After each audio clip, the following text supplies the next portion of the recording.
आज हम class 12 electrochemistry से एक इम्पॉर्टेंट क्वेश्चन करने जा रहे हैं और सीक्वेंस वाइज आपको ये सारे क्वेश्चंस मिलेंगे। सबसे पहला है calculate the EMF of a concentration cell at 298 kelvin. यहाँ आपको जिंक इलेक्ट्रोड दिया हुआ है और जिंक का दूसरा इलेक्ट्रोड ही है, मतलब दोनों इलेक्ट्रोड जिंक का ही बना हुआ है और आपको यहाँ पे उनकी कंसंट्रेशन दी हुई है। तो क्या निकालना है आपको? EMF of this cell. अच्छा, जब हमारे इलेक्ट्रोड सेम मेटल के ही हो, दोनों एनोड और कैथोड, तो उसे हम कहते हैं कंसंट्रेशन सेल। तो ये याद रखिएगा। तो चलिए स्टार्ट करते हैं। तो सबसे पहले हम इक्वेशन को लिख लेते हैं। क्या है हमारा? Zn कन्वर्ट हो रहा है Zn2+ में, राइट? और यहाँ पे Zn2+ कन्वर्ट हो रहा है Zn पे, तो Zn2+ कन्वर्ट हो रहा है यहाँ पे Zn पे। तो इस इक्वेशन से हम कैलकुलेट कर सकते हैं कितने इलेक्ट्रॉन का एक्सचेंज हो रहा है, 2। अब हमें निकालना है ईएमएफ, तो हमें क्या चाहिए? Nursed equation. तो हम नर्स्ड इक्वेशन लगाने वाले हैं कंसंट्रेशन सेल पे, जहां पे कैथोड एनोड दोनों ही जिंक के ही बने हुए हैं। और ऐसे सेल में जिसके इलेक्ट्रोड सेम मेटल के होते हैं, उसका स्टैंडर्ड इलेक्ट्रोड पोटेंशियल होता है 0।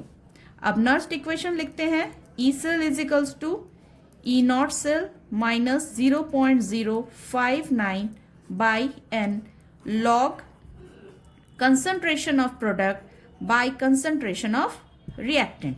अब ई नॉट तो 0 होगा, पुट कर दीजिए 0, और एन की वैल्यू 2 होगी, वो भी पुट कर दीजिए 0.059 बाई 2। अब आते हैं लॉग। लॉग यहाँ पे प्रोडक्ट की कंसंट्रेशन क्या दी हुई है, देखिए जिंक +2 Zn में कन्वर्ट हो रहा है, यहाँ पे Zn। तो ये हो गया हमारा product, this is product and this is reactant. Solid की कंसंट्रेशन हम नहीं लेते हैं, तो ऊपर रखते हैं हम 0.1 को और नीचे रखेंगे हम 0.01 को। चलिए इसकी कैलकुलेशन जरा साइड में कर लेते हैं। तो log 1 × 10⁻⁻1 साइंटिफिक नोटेशन, इसका हो जाएगा 1 × 10⁻2। 1 को इग्नोर ही कर देते हैं, तो क्या बचेगा? 10⁻2 ऊपर जाएगा, तो ये हो जाएगा 10⁻+2। तो ओवरऑल लॉग की वैल्यू कितनी आ जाएगी? 10⁻1 या फिर 10, जिसका वैल्यू होता है 1।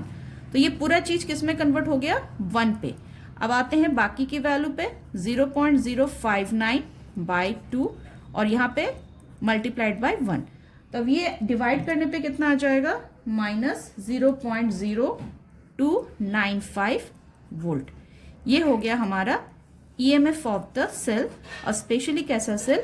Concentration cell. तो फाइनल आंसर ईएमएफ हमारा आ रहा है -0.0295 वोल्ट। पर नेगेटिव में आने का मतलब क्या है? ये रिएक्शन नॉन स्पॉन्टेनियस है। तो नॉन स्पॉन्टेनियस को स्पॉन्टेनियस में कैसे कन्वर्ट करें? हमारा क्वेश्चन कंसंट्रेशन सेल पे है, जहां पे एनोड और कैथोड दोनों ही जिंक का बना हुआ है। तो फिर इसे हमें क्या करना पड़ेगा? जो प्रोडक्ट बना है उसको रिएक्टेंट, और जो रिएक्टेंट बना है उसको प्रोडक्ट। यानी कि इसको अगर हम रिवर्स कर दे तो ये साइन ऑटोमेटिकली क्या बन जाएगा? प्लस, और वो बन जाएगा स्पॉन्टेनियस रिएक्शन।